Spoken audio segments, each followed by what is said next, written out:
Welcome to my talk. It's about fitness and service in hostile environments. Today, I'm going to tell you about, many of us that work in hostile environments have a lot of acronyms, and I think that Cadre Dan Diaz stole my ABCs, so I'm talking about ABCs also. I'm going to be talking about how awareness, behavioral adaptation, cultural integration, those things can make you safer in hostile environments. I'm going to tell stories about my experiences in the world and how I've made mistakes in these environments, but how I've learned from those mistakes to eventually make it safer for me in progressively more hostile environments. So let's get started.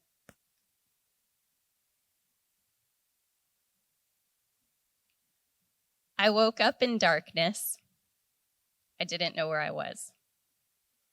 I listened to the sounds around me, and I could hear the call to prayer really faintly in the distance. I was in Jerusalem. I was sleeping in a cathedral, not in the pews. I was in the pilgrims' quarters in the rooms there.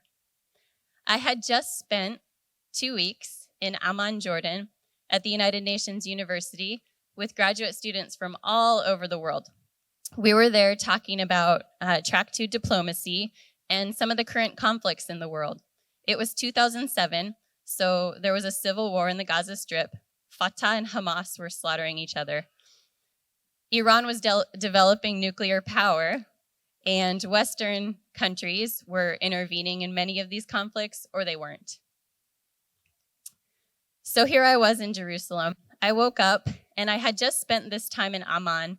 I had Israeli and Palestinian friends, and so it was a good time for me to visit the West Bank for the first time, Palestine. But I wanted to see the old city in Jerusalem first. So I woke up in the cathedral, and I was going on a jog before sunrise. Everywhere I go, I like to go jogging in that place to get to know it a little better. So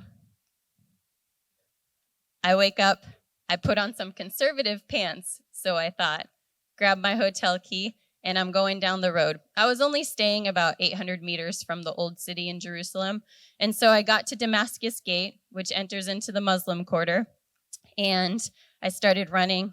I saw some locals. I said, Sabah al-khair, good morning, in Arabic. Nobody responded. They just looked at me. I kept on running, and I got to the tunnels that lead to the Western Wall. This is one of the most holiest sites in Judaism. And right in the background is Al-Aqsa Mosque and the Dome of the Rock, some of the most holy sites in Islam. I ran through the tunnel, and when I got to the end, it's the first time I've ever seen the Western Wall. The light was blinding. I looked towards the wall, and I wanted to get closer, so I walked to the barriers, but men are praying there, and you can't go past the barrier, so I stood there and I watched for a minute. I decided it was time to go. Ran back through the tunnel. When I was running, an Orthodox Jewish man ran by me and looked at me, and that's strange. Usually they don't look at you. They're just doing their thing. So I just kept on running. I was like, that's weird. So I ran out of the old city, back to the cathedral, had breakfast. It was time to meet my friend Mahmoud. He was going to help me get on a bus to go to the West Bank. So Mahmoud is an Arab-Israeli Palestinian, and I told Mahmoud what I did in the morning. I was like, I jogged through the old city. He was like, what? I was like, yeah, I went running through the old city before anyone was there, so it was safe and cool. And he's like, Jaala, you were running through a church, basically. I was like, oh, probably not a good idea. He's like, and what you were wearing rendered you naked at all of the holy sites. I was like, oh, bad idea. And saying Sabah al-khair to everyone, speaking Arabic, not everyone speaks Arabic in the old city. Oh, okay. And running, that's just not great. So Mahmoud told me these things, and we talked a little bit more about expectations in the West Bank when I'd be there for 2 weeks. And I learned from my mistakes through talking to him, went there and spent some time. So this is the first time I was actually in a hostile area in 2007. What is a hostile environment? A hostile environment is a place where people or entities are actively trying to do you harm or kill you.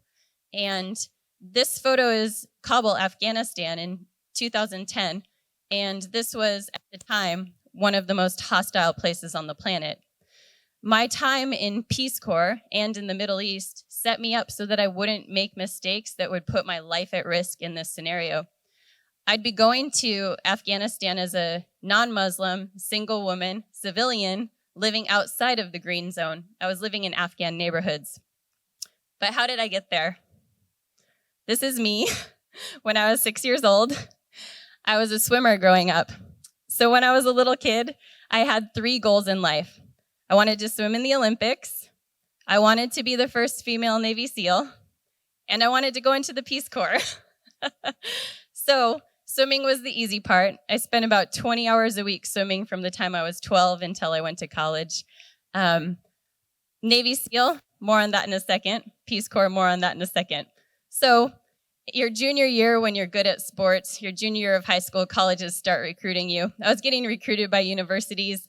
I got an appointment to the Naval Academy, but I quickly found out that the Naval Academy swim team sucked. So I was like, I want to go to the Olympics more than I want to be a Navy SEAL. So I ended up taking a scholarship to another school. Before I graduated from university, 9/11 happened. I watched it happen just like everyone else, and I was regretting my decision about the Navy. I decided I had to go to Afghanistan in some regard, not only to learn about the place and try to see if I could prevent things like this from happening in the future, but I also wanted to get to know the women and children and do what I could in that sector of society. But it wasn't time for me to go there yet. Life went on. I did the Peace Corps 2 times in China and in a remote island nation called Micronesia in the Pacific. I came back, went to grad school, was a Forest Service firefighter for a while, trying to figure out what I want to do with my life. I ended up being an English professor and starting CrossFit. So this is CrossFit Games Regionals in 2010.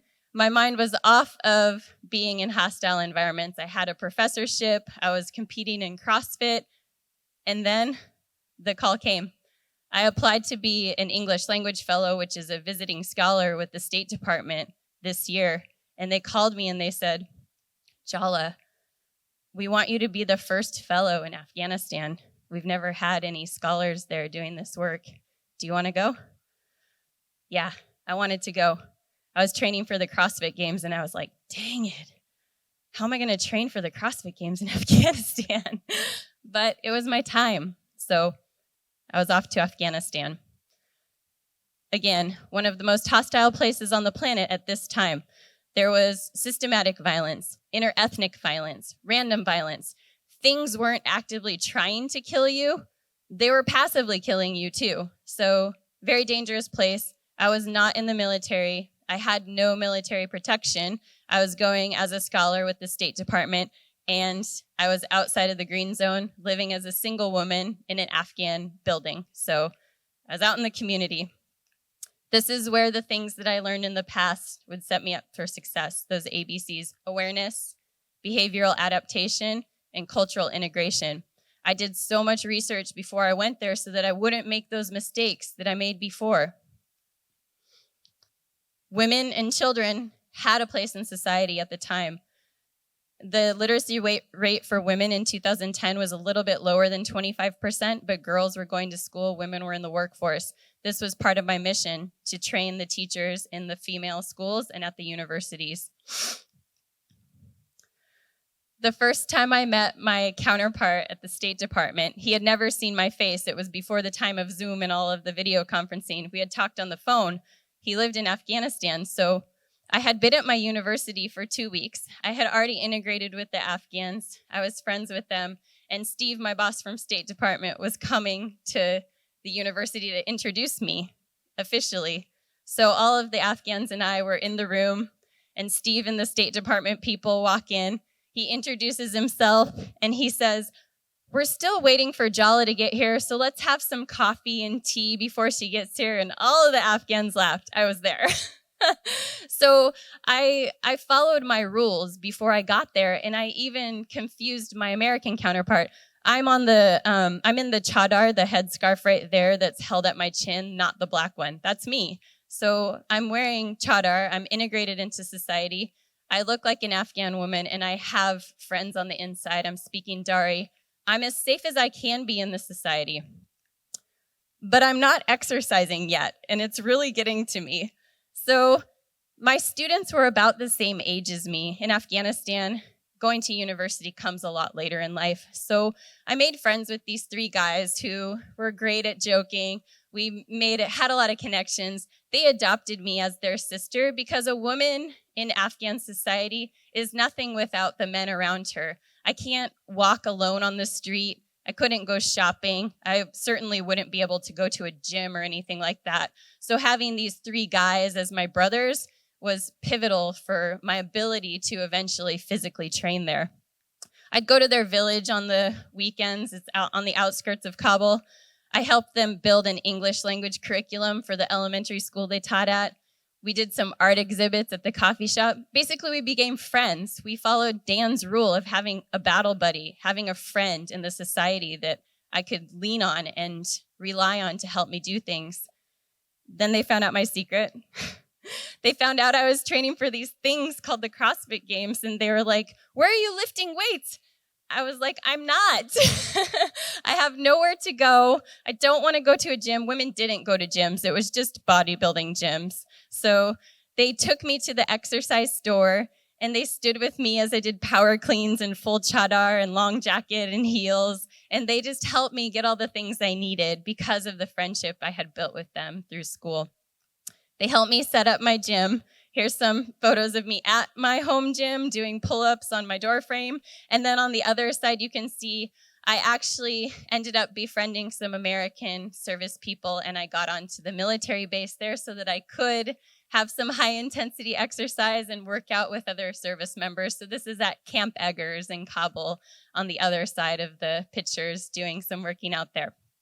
So the lesson here is that being prepared to integrate into the society, physical fitness will come if you are part of that society in that hostile environment. The lessons that I learned in Afghanistan are applicable to all parts of life, and it actually helped me get another fellowship. I ended up working in Jordan after that a few years back.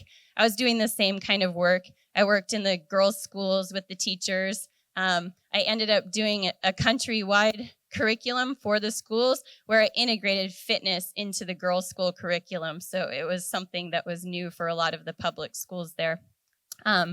Jordanian friends and American friends raised a bunch of money for a Syrian refugee camp that I was working in, and we built a school there. My friend who helped me raise money is sitting in the front row too. And I actually met him through GORUCK selection. So he was doing selection with me in 2014 and 15. And so fitness brought us together and brought him to this place to build a school for refugees, which still stands. This is the Syrian refugee camp that we ended up building a school in. I'm with the kids. Fitness was a huge part of my life in Jordan, and these are my friends at CrossFit Crescent during that year's games, CrossFit Open. The thing that I want you to get from this talk isn't like, I went to all these places, I did some fitness.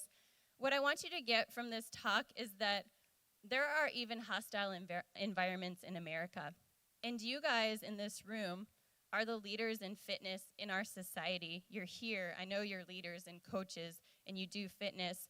Fitness can be an escape. It can be a confidence builder. It can give people health and freedom and agency to change their lives. So I challenge you people in the room to give fitness through various organizations you can volunteer for. You can do free classes if you're at a CrossFit gym. You can do rucking events.